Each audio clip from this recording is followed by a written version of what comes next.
So now, ladies and gentlemen, please help me welcome on the stage for our next presentation on digital world defeating faceless crimes. A big round of applause for Mr. Anurag Anand, Vice President and Head of Fraud Products from TransUnion CIBIL. Big round of applause to Anurag. All over to you, Anurag. So before coming onto the slides, couple of things. We had a great day so far, listening on to the panelists, various solution providers on the challenges that are facing the industry. And it's great to see a common forum, a full room of forum, discussing the various pointers that we have at challenge in the industry. Okay, some common themes that have emerged across throughout the day, and bear with me, I'm just trying to highlight across something that has been coined time and again across the various panelists, across the various discussions that has happened. First and foremost, digitization. Okay, something that we have seen in the last 20 years gaining immense traction. I still remember me 20 years back walking into a public sector bank with a check in hand, hoping that it will get in cash today, to somewhere around 15 years back when I saw the first ATM machine. Okay, and to now, when even if you want to buy a 10 rupee tea at a stall, at a roadside stall, you need not take out your wallet. In fact, I have stopped carrying my wallet right now in India. That's the situation. So this is the digitization that we are talking. This is the pace that we are talking. Any kind of account opening that we do it completely digitally. Okay, so that is one of the pointers that I have seen across, reflecting time and again with the various panelists who have presented over there. Okay. Second thing, something that we identified across the challenges that are present in the industry, they were highlighted time and again. One of the core themes that came out was the usage of alternate data. How do you bring about additional data points about the identity, about the authenticity of the transaction? What are the additional parameters? A couple of team members, couple of partners talked about alternate data from alternate sources or golden sources of data, or using email or phone number or device or IP as a proxy. All of these are various kind of data points. And how do you create a synergy across all of these forums and create a complete digital journey using all these data forums? The third one that came out time and again, and this was specifically highlighted by the various banks and NBFCs and fintechs, they are facing the problem of lack of authentic data. They are talking about across different forums, can we have an industry-wide data, a negative database of some other nature that they can use across the various transactions that are happening time and again. These are the three themes that I have hold on to, that I would like to be seeing in the industry in the times to come.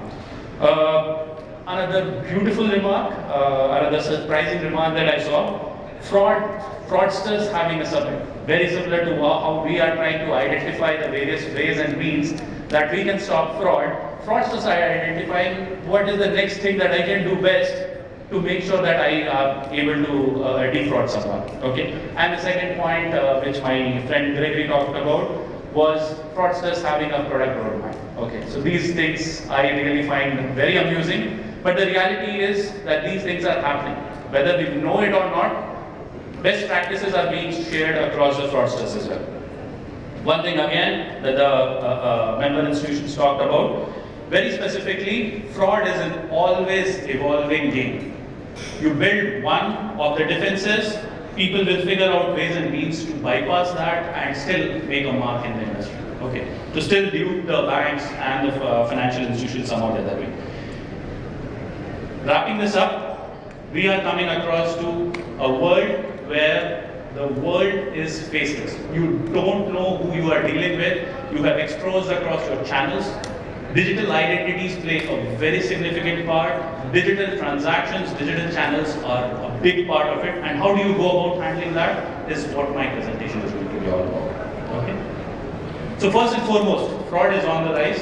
Everyone knows this, but these are the numbers. These are the numbers that we have been talking under the sheets in today's panels. This is what is putting it out on the front. First and foremost, $5.4 trillion is the value of frauds that are happening across the industry. Okay, 4.6% is the overall fraudulent digital transactions that happen currently in the industry that we get to know, we get to understand with the passage of time. Okay, and 4.2% is the suspected fraud attempt rate in the industry. Okay, And what are the various channels? The first and foremost, something as old as gold, credit cards still rules the roost. Okay, 1970s when it was first launched, and still it is ruling the larger part of set of transactions. Account takeover, another big area which is accumulating to some 6.3%, and these are the volume changes also that we have seen over and over of here. Something that was being said across by a panelist in some while back, saying that 50% was the growth in payment rate and 70% was the growth in fraud rate. Okay, very similar to this, we are seeing also that the growth has happened in each one of these areas, but the pace of growth is much larger. Okay, true identity theft and ACH debit are the next two. Synthetic ID is the fifth one that is ruling over there. These are the major fraud types that we are seeing across the globe. This is across the globe study that we have done so far. Okay. Very specifically, this is something that has come out across the various panelists' discussion today. The digital footprint across in India. India alone will have close to 1.14 billion internet users by 2027. Okay, growing at a CAGR of 5%, and internet penetration is going to be 78%. Think right now that we are talking about digitization, we are going to reach across to a particular point where every single transaction, every single account opening is going to be digital only. The discussion that we are having, physical, phygital and digital, we will move across to a point where 90% of those transactions will start happening digitally. We be ready for a world like that. Exponential rise in digital payments with 9.3 billion transactions of value, some $200 odd billion in June 23.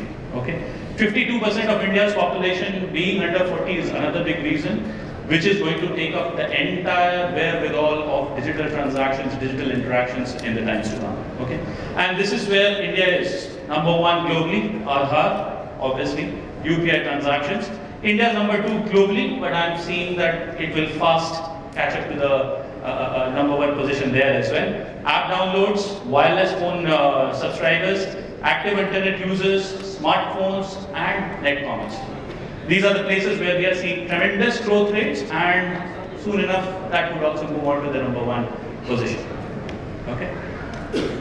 What this has done, again, the theme is the same that I'm talking about, faceless crimes. Effectively, what we are seeing is with the presence of these kind of digital footprint, digital pervasiveness is what I'm calling it out as. We have seen various kind of frauds and use cases, and please bear with me, this is just the top 5-7 that I came across. There are a lot of variants around this. We are seeing different natures. Scams is one single item that we call it out, but there are investment scams, romance scams, FedEx scams, narcotic scams, so on. Okay.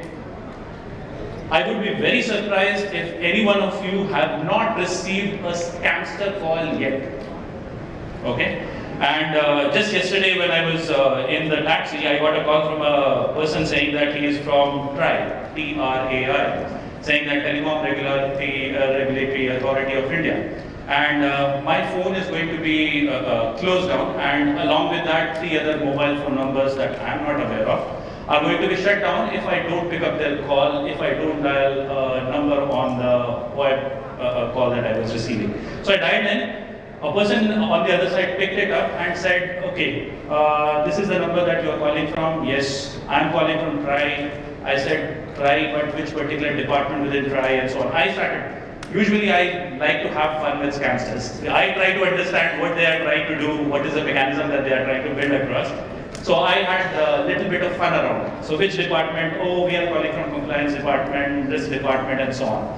And the gentleman on the other side said to me, what is your name? So I said, you are calling me, I am sure you would have the name in your database. No, sir, please tell me the name so that I can verify. And I gave a fake name. And when he looked into his repository with the mobile number, he could not find a matching name. Immediately the call got disconnected. This is a very specific example of cutting your losses. So if you identify something which you are going to work on, and it doesn't yield the result, you tend to cut your losses at one point and move on. Just imagine the amount of workload that that particular gentleman is also having, calling up, let's say, 1,000 calls. That is his quota of work. Okay. The first call that he made, he is saying, oh, after 10 seconds, no, I don't want to deal with this guy. Okay. And he drops the call. So that is what happened. Okay. So I would be very surprised if you are not getting a call. But if you are getting a call, try to make their life a little difficult as well. Have fun. Don't reveal out any bit of PII information, even your name. Okay. All right. So these are the various cases: identity theft, synthetic identity. Each and every single form you fill, anywhere that you reveal out your name, your mobile number, your email ID. Trust me, it is going to go out across to a scamster if it is not a secured case, a secured environment. And all of these challenges are going to happen.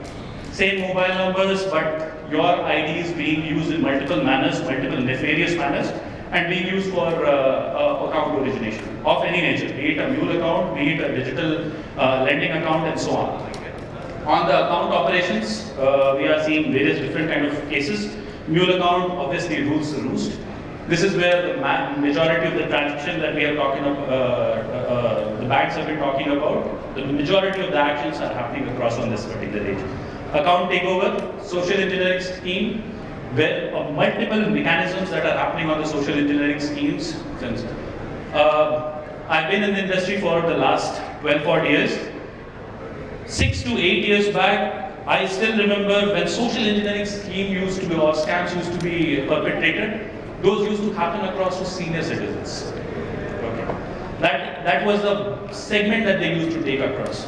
Right now, when we are talking about any kind of scams or social engineering, this is happening to the segment.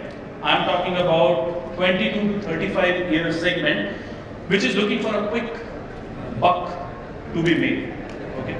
And that is very risky because these are the sorry about that. Because this is a segment that is earning, and the scamsters are so smart that they are able to identify ways and means to defraud you using social engineering schemes. Okay. Just imagine what would happen across if our senior citizens are being handled with the same level of deafness by the people. Okay. So these are the various frauds that we are seeing across in the industry. Very common, very challenging to deal with this because it's a person-to-person interaction. Okay. So the systems are limited on what they can do across in this particular space. Okay. Now, there are multiple approaches. Again, this has also been validated across the various panel discussions that has happened today. For example, let's say we talk about an institution who is trying to identify across what are the ways and means in which this can be navigated. First and foremost, the institution needs to know what is it that they know, what are the detail sets that they have, basis which they can identify any kind of fraudster, any kind of riskers. Okay, so first and foremost, any kind of negative risk that the bank or the financial institution is maintaining, any kind of prior defaulters that they have, any kind of negative list that they are maintaining, applications very specifically originating from a single IP, single PIN code, single relationship manager, all of those are risk factors that they need to identify, ascertain, and so on. What the collective knows. When I mention the collective, I'm not just talking about the industry, I'm not just talking about the institution, I'm talking about the entire ecosystem. So for example, an ecosystem where engineering sir was talking about that we have got a payment aggregator, the NPCI, the RBI, all of those data sets needs to come in. Okay? And this is what we are talking about, industry-wide data, bureau data, data set mismatches, usage of golden source of data, how do you bring across our collective ecosystem? Okay. Another point that has been reiterated again and again, what do the endpoints tell you? Over and above of what the common knowledge is, what the data aggregated across the body is, what are the endpoints that are telling you? Okay, so these are data points related to the device, related to the IP, related to the email, phone number, and so on that we can identify across. Alright, so that is a quick one on the problem statement that we have at hand. I'll just give a quick background of TransUnion CIBIL. I know it needs no introduction. I'll just go very quickly around on that. So it is the first credit bureau in India and generated a lot of awareness in the market across India for credit lending and best practices in the space. Okay, we are connected to roughly around about 6,500 financial institutions across the globe, across India. Some 10 crore plus customers that we are dealing directly with as part of direct to customer offering set, directly reaching out to the customers. We have got key inputs in government policy making, and we have a massive presence in India covering across the number sets of 4,500 employees. Okay, so this is a very quick footprint about TransUnion. These are the various credit solutions, credit and fraud product solutions that we have. We operate across consumer lending, we operate across commercial, we operate across MFI and agri lending, and not just that, we are also operational across the fraud products. Cutting across all of these three sections, we are operational across all the spaces. Okay. So I just wanted to give the synopsis, and now we will talk about what is it that we are going to handle across the faceless crimes. So first and foremost, there are multiple solution assets that a bank, financial institution, a fintech, or any industry body needs to have to make sure that they are making sense of the entire world. Okay. So first and foremost, there is knowledge base, something that we talked about, something that is available generally in the industry. That is available and that can be used across the detection of fraud. The second one is onboarding orchestration. At the point of you have n number of data sets.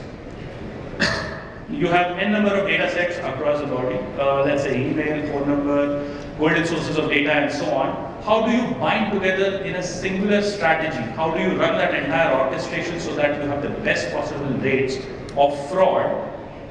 Actually, the worst related factors on fraud, but the best levels of customer service. That is the orchestration point that we are talking about. How do you go about doing that entire process? And last but not the least, making sure that in this entire journey, the identity factors are kept intact, kept secure. Okay, so this is what we are looking at. These are the various assets that we also have in the industry that we provide across to our customers.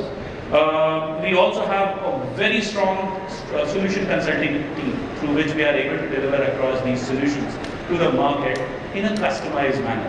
We understand many of the large banks have their own strategies on customer onboarding, on fraud risk journeys, and so on, and we are able to customize it and package it across to the customers as per the need. Okay, and obviously our data set is based on the back of 60 crore retail customers journey that goes through us on a day-to-day basis. Okay, so it is heavily verified, sanctified data set that we are talking about. Okay, I'll just talk about a synopsis of three solutions, three top-of-the-line solutions that we have. First and foremost is the identity verification. How do you verify the digital world where we are talking about? How do you verify the identity of the customer?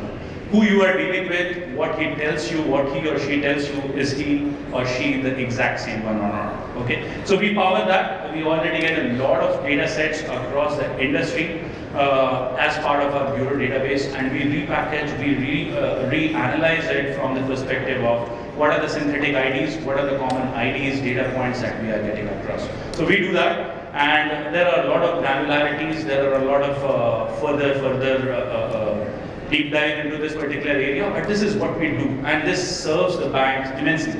As part of their digital onboarding and journey, they are able to take care of the identity being intact for the customers. Okay, and some of the other pointers that we talked about, consortium data, we use a lot of consortium data as well to identify fraudsters in the mix. Okay. Similar to this, we talked about this, how do you handle the entire onboarding and orchestration piece. This is the digital onboarding journey across the various life cycles, be it KYC check, be it video KYC, be it AML checks, PEP checks, be it any kind of devices checks, or pre-fill informations and so on. We have got solutions for all of that, which makes the entire onboarding journey very seamless for many of the member banks and institutions. Okay. And third and not, so we also come across many of the fintechs who are very tech savvy, many of the large banks who are very tech savvy, who would like to build their own customer journeys. Okay, how they would like to do transactions, how they would like to onboard new customers and identify the risk across that. We enable them through very specific algos that we have exposed across as part of our platform set. And this is directly used and consumed by the customers as part of their entire journey for building up custom pipelines, custom onboarding journeys, and so on. Okay. So this is a quick one, what we wanted to talk about, the three solutions, the three top-of-the-line solutions that we have in the market space, which are help navigate the financial crimes, okay, and very specifically the faceless crimes that we are talking about in the digitized journey. Yeah, that's a quick one that I wanted to share across, okay. If you have any questions, you can raise it out right now, or we will be there in the summit. Let me know separately whenever you would like to catch it as well. A big round of applause, ladies and gentlemen, for Anurag.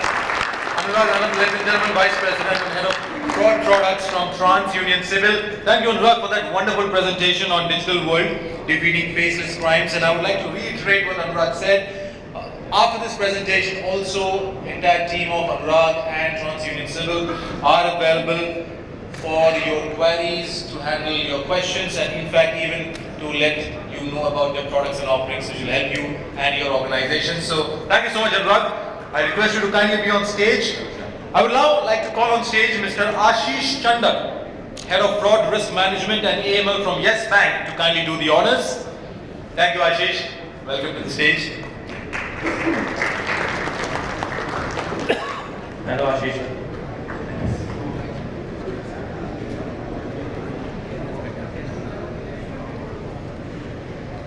A big round of applause, ladies and gentlemen, once again.